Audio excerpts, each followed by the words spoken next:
So ముందుగా HPLC calibration అంటే ఏంటంటే, calibration of a instrument is the demonstration that the instrument or device produce results within the specified limit by comparison with those produced by reference or traceable standard over an appropriate range of measurement. HPLC calibration is the most critical activity in the laboratory. HPLC is the most sophisticated instrument in the pharmaceutical laboratory. Friends, ముందుగా మనకి క్యాలిబ్రేషను ఎందుకు చేయాలి అంటే, మనం use చేసే instrument ఏదైనా కానీ ప్రాపర్గా వర్క్ చేస్తుందా. మనం ఇప్పుడు చాలా ప్రొడక్ట్స్ని హెచ్పిఎల్సి యూజ్ చేసి మనం టెస్ట్లు అయితే పర్ఫామ్ చేస్తాం కదా. హెచ్పిఎల్సిని యూజ్ చేసి మనం ఏమేమి టెస్టులు పర్ఫామ్ చేస్తాము, అస్సే, ఆర్ఎస్, డిజల్యూషన్, ఇలా మనం చాలా టెస్టులను అయితే మనం పర్ఫామ్ చేస్తాము హెచ్పిఎల్సిని యూజ్ చేసి. అయితే ఆ టెస్టులను బేస్ చేసుకొని మనం ప్రొడక్ట్స్ని అయితే రిలీజ్ చేస్తూ ఉంటాం అనమాట. అంటే లిమిట్స్లో వచ్చింది, పాస్ అయింది అని చెప్పి ప్రొడక్ట్స్ని అయితే మనం లిమిట్స్లో వచ్చిందా లేదని చెక్ చేసుకొని రిలీజ్ చేస్తూ ఉంటాం. సో ఇక్కడ ఏంటంటే, ఆ ఇన్స్ట్రుమెంట్ ఇచ్చే రిజల్ట్స్ అనేవి, అవి ప్రొడ్యూస్ చేసే రిజల్ట్స్ అనేవి కరెక్ట్గా ఉన్నాయా, అంటే అవి ప్రాపర్గా వర్క్ చేస్తుందా, అవి ఇచ్చే రిజల్ట్స్ కరెక్టా కాదా అనేది మనం కొన్ని మెథడ్స్ని యూజ్ చేసి, కొన్ని యాక్టివిటీస్ని పర్ఫామ్ చేసి, సో ఇది కరెక్ట్గానే రిజల్ట్స్ని ఇస్తుంది అని మనం ఫైండ్ అవుట్ చేస్తాం అనమాట. ఈ విధంగా మనం ఫైండ్ అవుట్ చేస్తాము. సో వాటికి సంబంధించి ఏమేం టెస్టులు పర్ఫామ్ చేస్తామంటే, సో మనకి చాలా వరకు తెలుసు హెచ్పిఎల్సిలోని పంపు, డిటెక్టరు, శాంప్లరు, అలాగే కాలం ఓవెన్ మరియు శాంపిల్ కంపార్ట్మెంటు ఇవైతే ఉంటాయి. ఇవి ఉన్నప్పుడు ఇవి ప్రొడ్యూస్ చేసే రిజల్ట్స్ అనేవి ప్రాపర్గా వర్క్ చేస్తున్నాయో లేవో తెలుసుకోవాలంటే, సో మనకి వీటికి సంబంధించిన యాక్టివిటీ ఏదైతే ఉందో అది కరెక్ట్గా వర్క్ చేస్తుందా లేదనేది మనకి తెలియాల్సి ఉంటుంది అనమాట. సో ముందుగా మనకి పంపు గురించి మాట్లాడుకుందాం. సో పంపు గురించి మాట్లాడుకునేటప్పుడు మనకి ఇక్కడ పంపులో మనకి ఏమేమి టెస్టులు చేస్తారంటే, ఫ్లో యాక్యురసీ అనే టెస్ట్ని అయితే పర్ఫామ్ చేస్తారు. అంటే ఆ పంపు గుండా వెళ్ళే ఫ్లో అనేది ప్రాపర్గా వెళ్తుందా. ఫర్ ఎగ్జాంపుల్, నేను ఒక 0.25 ml ఫ్లో పెట్టాను అనుకోండి, ఆ 0.25 ml కరెక్ట్గా వెళ్తుందా లేదా అనేది చెక్ చేయడం అనమాట. అలాగే మన మెథడ్లోని 1 ml ఫ్లో ఉంటుంది. ఆ 1 ml ఫ్లో అనేది 1 ml ఫ్లోయే కరెక్ట్గా వెళ్తుందా లేదా అనేది మనం చెక్ చేస్తాము. అలాగే 1.5 ml, 2 ml ఇలా మనం మెథడ్లో ఇచ్చిన ప్రోగ్రామ్ కండిషన్ అనేది కరెక్ట్గా పంపు నుండి కరెక్ట్గా వెళ్తుందా లేదా అనేది చెక్ చేయడానికి మనకి ఫ్లో యాక్యురసీ అనే టెస్ట్ని అయితే పర్ఫామ్ చేస్తాము. ఇందులో మనం చేయాల్సిన పని ఏంటంటే, ఇక్కడ మనకి ఒక ప్రొసీజర్ అయితే మెన్షన్ చేస్తారనమాట. ఇక్కడ ఏంటంటే, ముందుగా ఒక 25 ml ఏ గ్రేడ్ కలిగిన 25 ml ఏ గ్రేడ్ అంటే క్లాస్ ఏ గ్రేడ్ కలిగిన వాల్యూమెట్రిక్ ఫ్లాస్క్ని తీసుకుంటారు. వాల్యూమెట్రిక్ ఫ్లాస్క్ని తీసుకొని మనకి హెచ్పిఎల్సిలోని ఫ్లో రేట్ని మనం సెలెక్ట్ చేస్తాం కదా. హెచ్పిఎల్సి ఫ్లో రేట్లోని ముందుగా 0.25 ml, 1.5 ml, అలాగే 3.5 mlకి ఏం చేయాలంటే 50 ml వాల్యూమెట్రిక్ ఫ్లాస్క్ని తీసుకోవాల్సి ఉంటుందన్నమాట. ఇక్కడ నేను చెప్పే ప్రొసీజర్ అనేది ఒక కంపెనీకి వ్యారీ అవుతూ ఉంటుంది. సో ఫైనల్ వ్యారీ ఉంటుంది కానీ బట్ మనకి మెయిన్ థీమ్ వచ్చేసి మాత్రం ఇదే, అంటే కాన్సెప్ట్ అయితే ఇదే అనమాట. మనం పంపుకు సంబంధించి ఫ్లో యాక్యురసీని చేస్తాము. ఆ ఫ్లో యాక్యురసీని ఎందుకు చేస్తాము అంటే, మనం ప్రోగ్రాంలో ఇచ్చిన ఫ్లో అనేది, మనం మెథడ్లో ఇచ్చిన ఫ్లో అనేది కరెక్ట్గా ప్రాపర్గా వెళ్తుందా లేదా. 1 ml ఫ్లో పెట్టాము, 1 ml వెళ్తుందా లేదా, 2 ml ఫ్లో ఉంది, 2 ml వెళ్తుందా లేదా అని చెక్ చేస్తాను అనమాట. ఇక్కడ మనకి కావాల్సిన వచ్చేసి ఒక 25 ml వాల్యూమెట్రిక్ ఫ్లాస్క్, అలాగే స్టాప్ వాచ్ కావాలి. అది కూడా క్యాలిబ్రేషన్ చేసిందనమాట. క్యాలిబ్రేషన్ చేసింది స్టాప్ వాచ్ని మనం తీసుకుంటాము. తీసుకొని ఇక్కడ మనం ఏం చేస్తామంటే, పంపు ఏ నుండి, బి నుండి, సి నుండి, డి నుండి మనం ఏం చేస్తామంటే, for example first 0.25 ml flow పెట్టాను అనుకోండి. ముందుగా ఆల్రెడీ ఇక్కడ మనం చెప్పుకున్నట్లు 25 ml వాల్యూమెట్రిక్ ఫ్లాస్క్ని తీసుకొని ముందుగా దాని యొక్క ఎంటీ వెయిట్ని అయితే తీసుకుంటాము. ఇక్కడ ఎంటీ వెయిట్ని తీసుకుంటే దాన్ని W1గా అంటే వెయిట్ 1గా కన్సిడర్ చేస్తారు.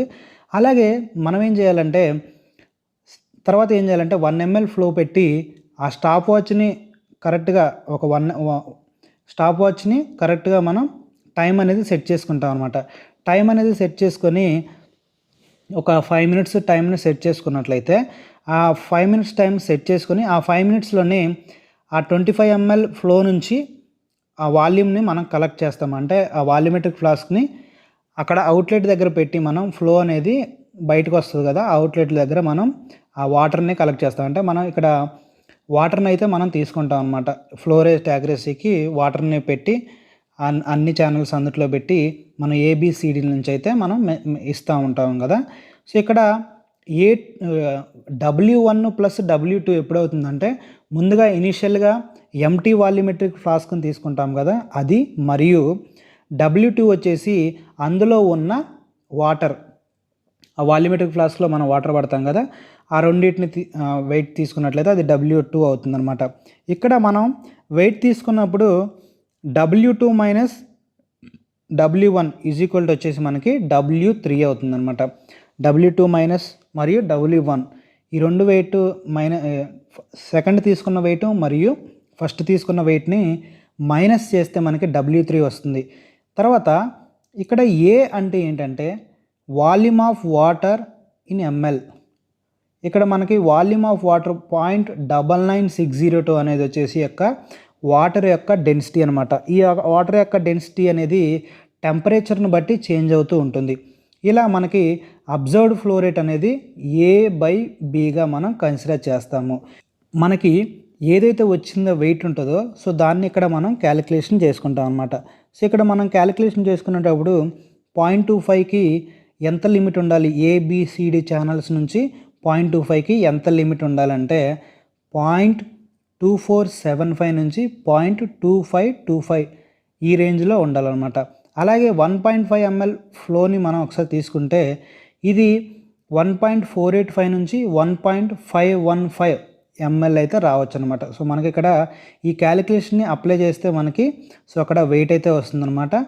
ఈ మొత్తం ప్రొసీజర్లో మనకి ఫ్లో అనేది ఎంత వేరియేషన్ ఉండొచ్చు అంటే మనకి యాక్సెప్టెన్స్ క్రైటీరియా వచ్చేసి 1% అనమాట. ఫర్ ఎగ్జాంపుల్ 1 ml ఫ్లో పెట్టారంటే మనకి 1% రేంజ్లోనైతే ఇదైతే ఉండొచ్చు. నెంబర్ 2 వచ్చేసి గ్రేడియంట్ యాక్యురసీ. గ్రేడియంట్ యాక్యురసీ అంటే ఏంటంటే మొబైల్ ఫేజ్ ఏ మరియు మొబైల్ ఫేజ్ బి వీటి నుండి మనం ఒక గ్రేడియంట్ ప్రోగ్రామ్ని సెట్ చేసి అనాలిసిస్ అనేది పర్ఫామ్ చేసినప్పుడు, అంటే మెథడ్లో మనకి గ్రేడియంట్ ప్రోగ్రామ్ని పెట్టుకొని మనం ఆ అనాలిసిస్ అనేది రన్ చేసినప్పుడు HPLC సిస్టమ్ మీద ఈ యొక్క ప్రోగ్రామ్ అనేది ప్రాపర్గా వర్క్ చేస్తుందా లేదా అనేది తెలుసుకోవడానికి మనకి గ్రేడియంట్ యాక్యురసీని మనం అయితే పర్ఫామ్ చేస్తాం అనమాట. ఇందులోనే మనకి కాలం వచ్చేసి మనం ఇక్కడ యూనియన్ అయితే యూజ్ చేస్తాం అనమాట. ఎవరైతే HPLC చేస్తున్నారో వారికి యూనియన్ గురించి ఐడియా ఉంటుంది. అలాగే పంపు ఏ నుండి బి నుండి ఫిల్టర్ అండ్ డీగ్యాస్డ్ మెథనాల్ యూజ్ చేస్తారు. సి నుంచి డి నుంచి వచ్చేసి 0.5% ఎసిటోన్ ఇన్ మిథనాల్ అనమాట. 0.5% ఎసిటోన్ని మనం ప్రిపేర్ చేసుకుంటాం కదా, సో దాన్ని సి మరియు డి పంప్లోనైతే మనం పెట్టాల్సి ఉంటుందన్నమాట. దీని యొక్క వేవ్ లెంత్ వచ్చేసి 254 నానోమీటర్ అయితే ఉంటుంది. ఇక్కడ మనకి ఆ మొబైల్ ఫేజ్ ఏ మరియు ఇక్కడ మనకి మొబైల్ ఫేజ్ బి, ఈ బి మరియు సిడికి సంబంధించి ఇది ఆ మెథడ్ అనమాట. సో మెథడ్ ఏంటంటే మనకి రన్ టైం 18 నిమిషాలు ఉంటుంది. దాని యొక్క ఫ్లో రేట్ వచ్చేసి 2 ml. ఇంజెక్షన్ వాల్యూమ్ అనేది ఏముండదు, ఎందుకంటే ఇది మనకి ఇక్కడ ఇంజెక్షన్స్ అయితే ఏం తీసుకోదు కాబట్టి ఈ గ్రేడియంట్ ప్రోగ్రాంలోనే మనకి అంతా యూనియన్ ఉంటే వెళ్తుందనమాట. కాలం ఓవెన్ టెంపరేచర్ వచ్చేసి యాంబియంట్ అంటే 25 degrees. ఆటో శాంప్లర్ టెంపరేచర్ కూడా మనకి యాంబియంట్ అనమాట.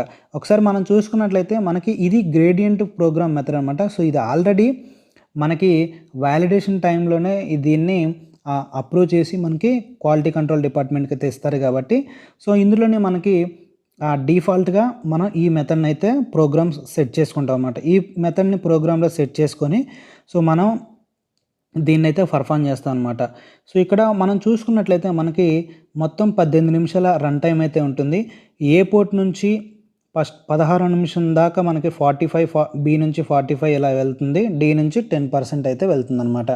అలాగే 16.01 దగ్గర నుంచి ఏబి 50-50 వెళ్తుంది.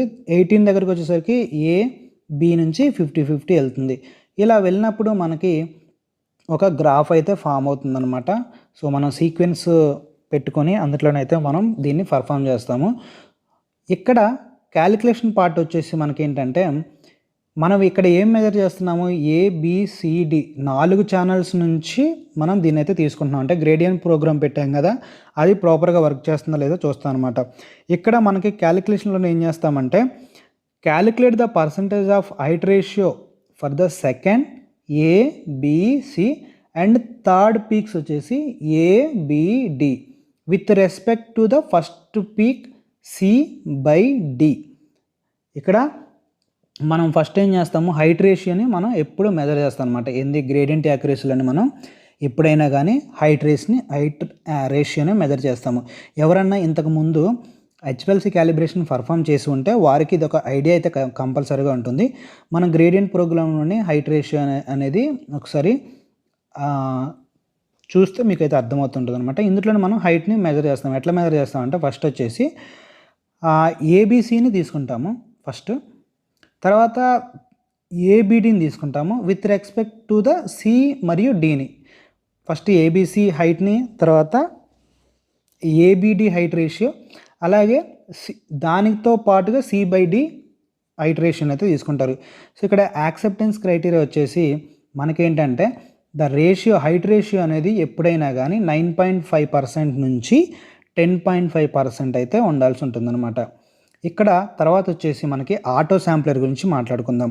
ఈ ఆటో శాంప్లర్ అంటే ఏంటి, మనకి ఆల్రెడీ పంపు గురించి అయితే అయిపోయింది. పంపు సరిగా పనిచేస్తుందా లేదా అని తెలుసుకోవడానికి మనం ఏం చేస్తాము, ఫ్లో యాక్యురసీని, గ్రేడియంట్ యాక్యురసీని మనం పర్ఫామ్ చేస్తాము. తర్వాత ఆటో శాంప్లర్లో వచ్చేసి మనం ఏం చేస్తాము, తీసుకున్న శాంపుల్ అనేది కరెక్ట్గా పనిచేస్తుందా, అంటే శాంప్లర్ అనేది కరెక్ట్గా పనిచేస్తుందా లేదా తెలుసుకుంటాము. ఇందులోని సిస్టమ్ ప్రిసిషన్ లేదా ఇంజెక్షన్ రీప్రొడ్యూసిబిలిటీ. ఒక ఇంజెక్షన్ అనేది తీసుకున్న తర్వాత అది ఎన్నిసార్లు తీసుకున్నా కానీ అదే రిజల్ట్స్ వస్తుందా లేదా అనేది చెక్ చేస్తాము. ఇందులో మనకి డైల్యూయెంట్గా వాటర్ మిథనాల్ని 70:30 రేషియోలో యూజ్ చేస్తాము. మొబైల్ ఫేజ్ వచ్చేసి వాటర్ మిథనాల్ 70:30 రేషియోలో ఉంటుంది. ఇక్కడ మనం కెఫీన్ సొల్యూషన్ని ప్రిపేర్ చేసుకుంటాము. 125 ppm కెఫీన్ సొల్యూషన్ని ప్రిపేర్ చేసుకుంటాము. ఈ కెఫీన్ సొల్యూషన్ని ప్రిపేర్ చేసుకుంటాము. ఒకసారి మనం ప్రోగ్రామ్ చూసుకున్నట్లయితే ఈ క్రోమటోగ్రఫీ కండిషన్లో కాలం వచ్చేసి C18 కాలం 150 × 4.6 mm 5 microns. ఇక్కడ C18 అనేది మనకి కార్బన్ యొక్క లెంత్ అనమాట. 150 అనేది దీని యొక్క పొడవు అనమాట, పొడవు, మరియు ఆ తర్వాత విడ్త్ వచ్చేసి 4.6, 5.2 μm అనేది ఇంటర్నల్ డయామీటర్ అనమాట, దాని యొక్క చుట్టుకొలత, లోపల ఉండే దాని యొక్క చుట్టుకొలత. తర్వాత ఇక్కడ మనకి మొబైల్ ఫేజ్ వచ్చేసి వాటర్ మిథనాల్ని ఇచ్చేస్తారు. డైల్యూయెంట్ అయితే మనం ఇది యూజ్ చేస్తాం. కెఫిన్ సొల్యూషన్ ప్రిపేర్ చేస్తాం కదా, దానికోసం ఇది యూజ్ చేస్తాము. ఫ్లో రేట్ అనేది 1.5 ml, wave length 273, injection volume 20 ml, run time అనేది 10 minutes పెట్టుకుంటాము. పెట్టుకున్న తర్వాత ఈ కెఫిన్ సొల్యూషన్ ఎలా ప్రిపేర్ చేస్తారంటే మనకి 120 ppm కెఫిన్ సొల్యూషన్ అనుకున్నాం కదా, ఇక్కడ ఏం చేస్తారంటే 125 mg ఆఫ్ కెఫిన్ సొల్యూషన్ని లేదా వర్కింగ్ స్టాండర్డ్ని కానీ రిఫరెన్స్ స్టాండర్డ్ని కానీ వర్కింగ్ స్టాండర్డ్ని తీసుకొని 100 ml డ్రై వాల్యూమెట్రిక్ ఫ్లాస్క్లో తీసుకొని దాన్ని 70 ml డైల్యూయెంట్ యాడ్ చేసి సోనికేట్ చేసి డిజాల్వ్ చేస్తారు. చేసిన తర్వాత దాన్ని మేకప్ చేస్తారు. మేకప్ చేసిన తర్వాత ఆ సొల్యూషన్ని ఫిల్టర్ చేసి దాని నుంచి 10 to మళ్ళీ 100 చేసుకుంటాం అన్నమాట. సో ఇలా కాకుండా కానీ ఫస్ట్ 125 mg తీసుకొని 100 mlలో మిక్సప్ చేసి సోనికేట్ చేసి డిజాల్వ్ చేసి దాని నుంచి 10 to 100 ml తీసుకుంటే మనకి అది 125 ppm కెఫిన్ సొల్యూషన్గా ప్రిపేర్ అవుతుంది. ఇక్కడ మనం ఏం చేస్తున్నాము, రీప్రొడ్యూసిబిలిటీని ఫైండ్ అవుట్ చేస్తున్నాం. అంటే తీసుకున్న ఇంజెక్షన్ అనేది తీసుకున్న ఎన్నిసార్లు అయినా కానీ ఒకే రిజల్ట్స్ని ప్రొడ్యూస్ చేస్తుందా లేదని చూస్తాము. అయితే ఇక్కడ మనకి ఒక ఇంజెక్షన్ అనేది 6 ఇంజెక్షన్స్ తీసుకుంటే, ఒకే వైల్ నుంచి 6 times తీసుకుంటే దాని యొక్క ఆర్ఎస్డి కరెక్ట్గా వస్తుందా లేదా, అంటే పీక్ ఏరియా మరియు రిటెన్షన్ టైంని మనం ఇక్కడ ఫైండ్ అవుట్ చేస్తాము. ఇక్కడ పీక్ ఏరియా అంటే ఫర్ ఎగ్జాంపుల్ ఒక ఏరియా వచ్చేసి ఒక 1 lakh వచ్చింది అనుకోండి, ఎవ్రీ టైం కూడా ఆ ఏరియా అనేది 1 lakh దగ్గరలోనే రావాలి. అలాగే ఆర్టీ అనేది రిటెన్షన్ టైం కూడా ఫస్ట్ ఒక 5 వస్తే తర్వాత కూడా 5 రావాలన్నమాట ఇలా. సో ఇక్కడ మనకి ఎగ్జాంపుల్స్ అయితే యాక్సెప్టెన్స్ క్రైటీరియా అయితే ఇచ్చారనమాట. ఆర్ఎస్డి వచ్చేసి నాట్ మోర్ దెన్ 2% ఉండాలి. అలాగే పీక్ రిటెన్షన్ టైం కూడా నాట్ మోర్ దెన్ 2% ఉండాలి. టైలింగ్ ఫ్యాక్టర్ అనేది కూడా నాట్ మోర్ దెన్ 2% ఉండాలి. అలాగే థియరిటికల్ ప్లేట్స్ కూడా నాట్ లెస్ దెన్ 2000 ఉండాలి, అంటే 2000 కంటే ఎక్కువగా ఉండాలి. దీని యొక్క యాక్సెప్టెన్స్ క్రైటీరియా అనమాట. అలాగే ఆటో శాంప్లర్కి మనం ఏం చేస్తాము, క్యారీ ఓవర్ టెస్ట్ చేస్తాము. క్యారీ ఓవర్ టెస్ట్ ఎందుకు చేస్తాము, ఇప్పుడు ఒక ఇంజెక్షన్ నుంచి ఇంకొక ఇంజెక్షన్ తీసుకోవడానికి వెళ్ళింది అనుకోండి శాంపుల్, మనం ఒక అనాలిసిస్ చేస్తున్నాము. మనం అనాలిసిస్ చేస్తున్నప్పుడు మనం ఒక 10 బ్యాచ్ల్ని ఒకేసారి మనం ఇంజెక్ట్ చేస్తున్నాం అనుకోండి ఒక సీక్వెన్స్లోని. ఒకదాని నుంచి క్యారీ అయ్యే ఒక ఇంజెక్షన్ తీసుకున్న తర్వాత మళ్ళీ సెకండ్ ఇంజెక్షన్లోని ఫస్ట్ ఇంజెక్షన్ ఏదైతే ఉంటుందో అది రెండో దాంట్లో క్యారీ అవుతుందా లేదా అనేది కూడా మనం ఫైండ్ అవుట్ చేసుకోవాలి. సో దానికోసం మనం ఇక్కడ క్యారీ ఓవర్ అనే టెస్ట్ని పర్ఫామ్ చేస్తాము. ఇక్కడ క్యారీ ఓవర్ టెస్ట్లో కూడా మనం ఏం చేస్తాము, కెఫిన్ సొల్యూషన్ని యూజ్ చేస్తాము. ఏదైతే మనం 120 ppm కెఫిన్ సొల్యూషన్ ప్రిపేర్ చేసామో ఆ కెఫిన్ సొల్యూషన్ని ఆ డూప్లికేట్లు 2 ఇంజెక్షన్లుగా పెట్టుకుంటాము. దాంతో పాటుగా బ్లాంక్ సొల్యూషన్ కూడా మనం ఇంజెక్ట్ చేస్తాము. సో ఇంజెక్ట్ చేసినప్పుడు ఫస్ట్ రెండిట్లో నుంచి తీసుకున్నది తర్వాత బ్లాంక్ పెట్టాం కదా, ఆ బ్లాంక్ సొల్యూషన్లో ఏమన్నా పీక్ అనేది వస్తుందా లేదా అనేది చెక్ చేస్తారు. ఇక్కడ మనకి దీని యొక్క యాక్సెప్టెన్స్ క్రైటీరియా అనేది వచ్చేసి 0.02% కంటే క్యారీ అయ్యే పీక్, అంటే క్యారీ ఓవర్ పీక్ అనేది 0.02% కంటే ఎక్కువగా ఉండకూడదు. ఒకవేళ ఎక్కువగా ఉంటే మనకి క్యారీ ఓవర్ అనేది ఫామ్ అవుతుంది అని అర్థం అన్నమాట. అలాగే ఆటో శాంప్లర్కి లీనియారిటీ చేస్తారన్నమాట. లీనియారిటీ ఎందుకు చేస్తామంటే ఇంజెక్షన్ వాల్యూమ్ని కరెక్ట్గా తీసుకుంటుందా లేదా అనేది చూస్తాం అనమాట. ఫర్ ఎగ్జాంపుల్ నేను ఆ 10 ఇంజెక్షన్ వాల్యూమ్ పెట్టినప్పుడు నాకు 100 వచ్చింది అనుకోండి, అదే 20 ml ఇంజెక్షన్ వాల్యూమ్ పెట్టినప్పుడు నాకు ఎంత రావాలి, 200 రావాలి. అదే 30 పెడితే 300 రావాలి. అలా ఇంజెక్షన్ వాల్యూమ్ని బేస్ చేసుకొని రిజల్ట్ అనేది కరెక్ట్గా వస్తుందా లేదా, ఇంజెక్షన్ వాల్యూమ్ అనేది ప్రాపర్గా వర్క్ చేస్తుందా లేదా అని తెలుసుకోవడానికి మనం ఆటో శాంప్లర్కి ఇంజెక్షన్ వాల్యూమ్కి సంబంధించి లీనియారిటీని అయితే మనం ఏం చేస్తాము, పర్ఫామ్ చేస్తాము. ఇక్కడ మనం సేమ్ అదే కెఫిన్ సొల్యూషన్ యూజ్ చేస్తాము. ఇక్కడ మనం 5 ml 10 ml 25 ml 50 ml 100 mlని మనం ఏం చేస్తాం, ఇంజెక్ట్ చేస్తాము. ఒక్కొక్క ఇంజెక్షన్ వచ్చేసి 3 times ఇంజెక్ట్ చేస్తాం, అంటే ట్రిప్లికేట్గా ఇంజెక్ట్ చేస్తాము. ఇక్కడ ఇంజెక్ట్ చేసినప్పుడు మనకి ఆ లీనియారిటీకి ఎప్పుడైనా మనం ఏం చేస్తాము, గ్రాఫ్ అనేది డ్రా చేస్తాం కదా, కోరిలేషన్ కోఎఫిషియంట్ అనేది. ఈ కోరిలేషన్ కోఎఫిషియంట్ గ్రాఫ్ అనేది ఎప్పుడైనా కానీ 0.999 కంటే తక్కువగా ఉండకూడదు అనమాట. అంటే నాట్ లెస్ దెన్ 0.999 కంటే తక్కువగా ఉండకూడదు. అలాగే పర్సెంట్ ఆఫ్ పీక్ ఏరియా అనేది కూడా దాని యొక్క ఆర్ఎస్డి అనేది ఏరియా యొక్క ఆర్ఎస్డి అనేది 2% కంటే ఎక్కువగా ఉండకూడదు. రిటెన్షన్ టైం కూడా 2% కంటే ఎక్కువగా ఉండకూడదు. ఇది మనకి శాంప్లర్కి సంబంధించిందనమాట. సో తర్వాత భాగం వచ్చేసి డిటెక్టర్కి సంబంధించిందనమాట. సో డిటెక్టర్ అనేది ప్రాపర్గా వర్క్ చేస్తుందా లేదా అనేది ఒకసారి చూస్తాం. ఈ డిటెక్టర్ లీనియారిటీలోనే మనం ఏం చేస్తామంటే డిటెక్టర్ అనేది ప్రాపర్గా రెస్పాన్స్ అవుతుందా, అది డిటెక్ట్ అయ్యి మనకి ఇచ్చే రిజల్ట్స్ అనేవి ప్రాపర్గా వస్తున్నాయి లేదా అనేది చెక్ చేస్తాము. ఇందులో మనం ఏం చేస్తాము, రీప్రొడ్యూసిబిలిటీని లీనియారిటీని మనం అయితే ఫైండ్ అవుట్ చేస్తాము. సో ముందుగా డిటెక్టర్ లీనియారిటీలోనే మనం 125 కెఫిన్ సొల్యూషన్ యూజ్ చేస్తాము, ఏదైతే మనం సిస్టమ్ ప్రిసిషన్కి యూజ్ చేసామో. సో మనం దీని నుంచి ఏం చేయాలంటే డిటెక్టర్ లీనియారిటీని మనం ఫైండ్ అవుట్ చేయాలంటే ఏం చేయాలి, ముందుగా మనకి 25 ppm 50 ppm 75 ppm 100 ppm 125 ppm ఇలా ముందుగా ఒక సొల్యూషన్ని మనం ప్రిపేర్ చేసుకుంటాము. ఈ సొల్యూషన్ని ఎలా ప్రిపేర్ చేసుకుంటామంటే 125 ppm సొల్యూషన్ ఉంటుంది కదా, సో దాని నుంచి 5 ml తీసుకొని 25 mlకి ట్రాన్స్ఫర్ చేసుకుని మిక్సప్ చేసినట్లయితే డైల్యూమెంట్తో అది 25 ppm అవుతుంది. అదే 10 ml తీసుకుని 25 వేసుకుంటే 50 ppm, 15 తీసుకుని 25 వేసుకుంటే 75 ppm, 100 ppmకి వచ్చేసి 20 తీసుకొని 25 వేస్తే అది 25 ppm అవుతుందన్నమాట. సో ఇలా మనకి ఆ డిటెక్టర్ లీనియారిటీకి సంబంధించి మనకి ఈ సొల్యూషన్స్ని మనం ఇంజెక్ట్ చేస్తాము. ఈ సొల్యూషన్ని ఇంజెక్ట్ చేసినప్పుడు మనకి ఒక రిజల్ట్స్ అయితే వస్తుంది కదా, ఆ రిజల్ట్స్ను మనం ఎలా క్యాలిక్యులేట్ చేస్తామంటే ఒక గ్రాఫ్ అనేది ప్రజెంట్ చేస్తాము. ఈ గ్రాఫ్లో మనం ఏం ఫైండ్ అవుట్ చేస్తామంటే కాన్సన్ట్రేషన్ వర్సెస్ పీక్ ఏరియాని మనం ఫైండ్ అవుట్ చేస్తాము. ఇక్కడ మనం కోరిలేషన్ కోఎఫిషియంట్ని మనం ఎక్సెల్‌లో యేసుకుంటాం గదా! అప్పుడు మనకి రిజల్ట్స్ అనేది డైరెక్ట్‌గా వస్తుంది. లేదా మనకి ఎంపవర్ సాఫ్ట్‌వేర్‌లో కానీ, క్రోమలియన్ సాఫ్ట్‌వేర్‌లో కానీ, ఈ వీటిలో ఎజిలెంట్ వీటి ల్యాబ్ సొల్యూషన్స్‌లో గానీ, వీటిలో గానీ మనకి డైరెక్ట్‌గా ఆల్రెడీ టెంప్లేట్స్ ఉంటాయి కాబట్టి రిజల్ట్స్ అనేది డైరెక్ట్‌గా జనరేట్ అయిపోతుంది. ఇక్కడ మనకి యాక్సెప్టెన్స్ క్రైటీరియా అనేది కోరిలేషన్ కోఎఫిషియంట్ అనేది కెఫిన్ షెల్ బీ మోర్ దెన్ 0.99% ఉండాలనమాట. అంటే 0.99 కంటే ఎక్కువ ఉండాలి అంటున్నారు. ఫ్రెండ్స్ ఇక తర్వాత టెస్ట్ చూసుకున్నట్లయితే వేవ్ లెంత్ యాక్యురసీ అనమాట. సో వేవ్ లెంత్ యాక్యురసీకి కూడా సేమ్ అవే కండిషన్స్ అయితే ఉంటాయి. సో ఇక్కడ కూడా మనం 125 ppm సొల్యూషన్ అయితే యూజ్ చేస్తాము. సో ఇందులోని మనకి సేమ్ సొల్యూషన్ని కానీ డిఫరెంట్ నానోమీటర్స్ దగ్గర మనం అయితే ఇంజెక్ట్ చేయాల్సి ఉంటుంది. సో 201 నుంచి 209 నానోమీటర్స్ దగ్గర మనం ఇంజెక్ట్ చేస్తాము. అలాగే 269 నుంచి 277 నానోమీటర్ దగ్గర ఇంజెక్ట్ చేస్తాం అనమాట. సో దీనికి ఇంటర్వెల్ వచ్చేసి మనకి 1 నానోమీటర్ అయితే ఉంటుందన్నమాట. సో యాక్సెప్టెన్స్ క్రైటీరియా చూసుకున్నట్లయితే 201 నుంచి 209కి సో మ్యాక్సిమం ఏరియా అనేది మనకి 205 దగ్గర రావాలి. ±2 నానోమీటర్స్ ఉన్నా పర్లేదన్నమాట.